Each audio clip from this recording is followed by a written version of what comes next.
Have you ever experienced being so upset by your husband's behavior or a bad habit or the way he's talking or showing up, so much so that you actually want to distance yourself from him, meaning you don't want to talk to him, or you don't want to be in the same room, or you don't want to be in the same space, or just innerly you feel disconnected from him and his essence and from that space of closeness and connection?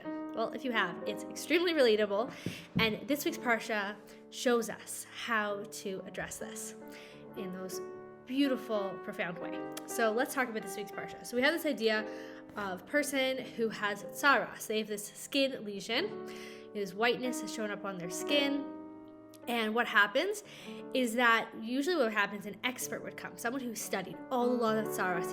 It's very complicated stuff. Like exactly, is it just some kind of skin irritation, or is it actually this spiritual misalignment that's shown up on their skin? So how would this happen? Someone would speak lashon hara or other forms of negativity, but usually lashon hara, like negative speech, and therefore they would have this affliction show up on their skin. And so there's people who are experts in this. But if the person who's an expert were to say, hey, you're impure, you have tsaras, you have this skin lesion, you need to leave the camp and go quarantine, and there's a whole procedure of how the person can purify themselves and come back, that person who actually made that judgment themselves would get tsaras and be sent out of the camp because they just spoke lashon hara, because they just spoke a mistruth. And why is that? Because the only person who's actually qualified and empowered by the Torah to say, hey, you're impure, you got to leave the camp, you got to go work on yourself, you need some alone time, you need to recenter and get out of the drama, get out of the chit chat, and really come back to a holy space, and then you can go through this purification process. The only person who can come and say you're impure is the Kohen. And the Rebbe explains why. Because the Kohen is the Ish Chesed, a man of kindness. The Kohanim say the special blessing where they've been commanded before they do the Birkas Kohanim, the blessing, and Israel would do this blessing every single Shabbos. Sephardim do it every day. Outside of Israel, it's done several times a year. But this very special blessing of bringing down these brachas for the Jewish people, and before the Kohanim say this the special blessing, they say a prayer where they're actually acknowledging that Hashem commanded them to bless the Jewish people, but ahava, with love. They are these men of love, of kindness, and so they wear that lens of kindness. And so when they come and they look at the person, they're not just looking at their skin, not just looking skin deep, they're really looking at the person, and they're saying, is this the best thing for them right now to leave the camp and have to go outside on this spiritual journey? Because maybe they're in the middle of Shever Brachas, maybe they just got married, in which case the Kohen would say, no, the best thing right now is for them to be with their new bride, and the joy and the simcha of this new marriage and this new wedding, that's what's going to elevate them. Or just looking at the different aspects of their life and who they are, and if this is really going to help them. And so only someone who's going from that lens of love can actually send someone on a spiritually healing journey. So even if the Kohen was a minor or not well versed in the laws of tsaras, doesn't matter. Because they have that lens of kindness, so they'd have the expert come, but only the Kohen could say pure and pure. And only the Kohen at the end of the process can say pure, because they cared about the person through the entire process. So what does it have to do with us in our marriages? When I'm passing a judgment on my husband, when one is passing a judgment on their husband, normally what we feel is like this righteous indignation of what I'm saying is the truth. Meaning everyone knows you shouldn't be on your phone, or everyone knows you shouldn't leave your plate on the table, or everyone knows it's not how you talk to a child, or of course you're supposed to do this. There's this energy of din, this energy of judgment, this energy of criticism. And of course, it deserves compassion. It can be, exasperating or exhausting, or the same patterns over time. But whatever it is, just knowing what's going on inside of me, right? What's my dalet amos? What's my business? What's my paper? Is what's going on inside of me. And realizing, oh, there's judgment here. There's a harshness here. And what's so interesting is that Torah teaches us that we might think that truth is like the objective truth, just the judgment, just the gevura. But in truth is kind. And so if it's just gevura without chesed, we don't call it truth. We just call it judgment. Gevura. Truth is actually the midah of Sefiras, which is this week, Sefiras of Sefiras. It's this idea of when chesed, where kindness, love, meets with that objective reality, and those two worlds can meet, you get to something that's actually true. So the kindest thing is the truest thing. And so if the person needs to leave the camp, right, that is the truth. But it wasn't just this harsh judgment of what are the facts. It was the Cohen's lens that came and said, oh, this is the best thing for this person. And therefore you got to that verdict, which from a space of compassion.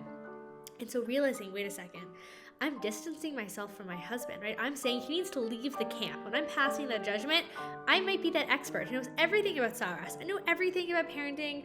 I know everything about relationships. I know everything about communication. I know everything about running a home. I might be the expert.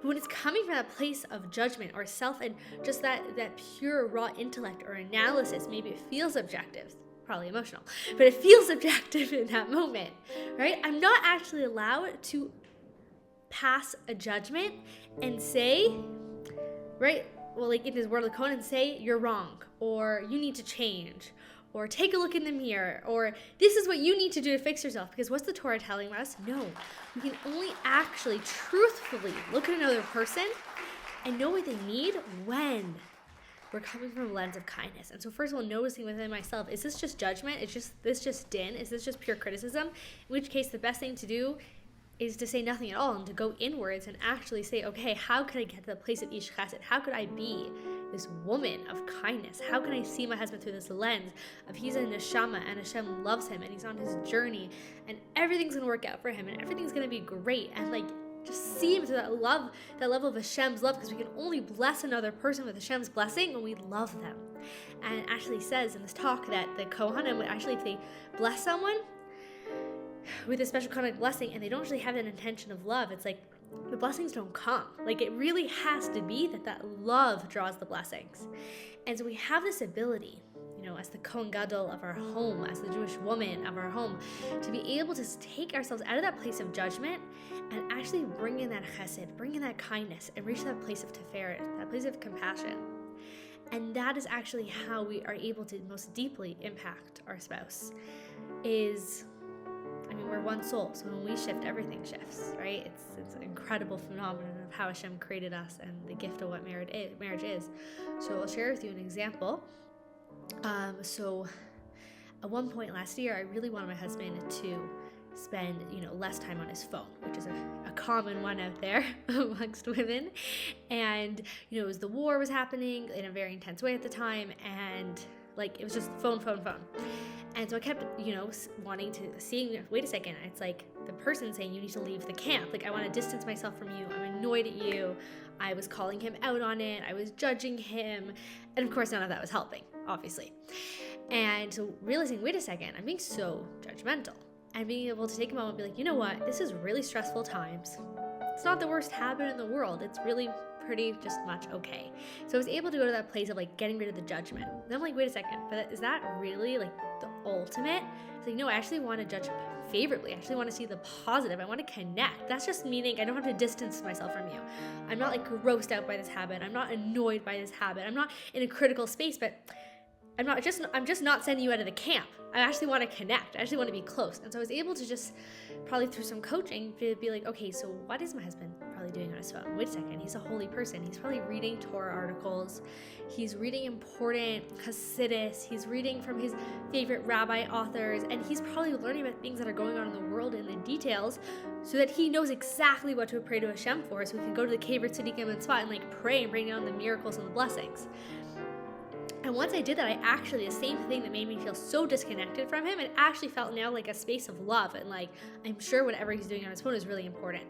And at some point, I went on my husband's phone to do something, check something, and I saw his tabs were open. And every single tab was the holiest thing, the most incredible source, the deepest mimer, PDF and all Hebrew, his really advanced studies, and looking just And I saw my husband looking up one thing, and he's like, okay, great, now I know what to pray for. He literally said those words.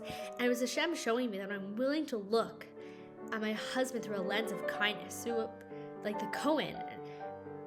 the whole thing becomes a blessing. Now, not only do I not need to like distance myself and be like, no, you have to leave the camp. It's actually that place of purity and closeness and connection, because the Kohen is the one who says pure.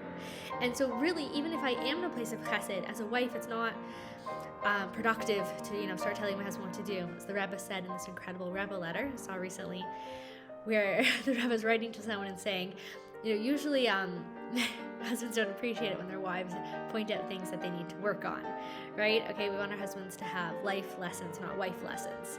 So what is the most impactful way is really by loving them, is really to take that judgment, add the chesed, and get to that place of emes, that place of truth, of really seeing their neshama, really seeing their divine gifts, really seeing their beauty, really seeing who they are. Because when someone really sees us, we get to really be ourselves. And in my experience, when someone judges me and says, hey, that's Sarah's, hey, that's not right, hey, you're doing that wrong, I don't even feel like I could grow in front of that person because I'm so embarrassed or so ashamed or so stuck in being seen that way. And when someone sees me through that lens of kindness, I can grow and I can flourish and I can be new. And so through seeing our husbands with the new eyes, with these eyes of purity, these eyes of love, it brings a tremendous blessing to us in our homes, which we just have revealed, good, and Mashiach now. Good Shabbos, and thanks for listening.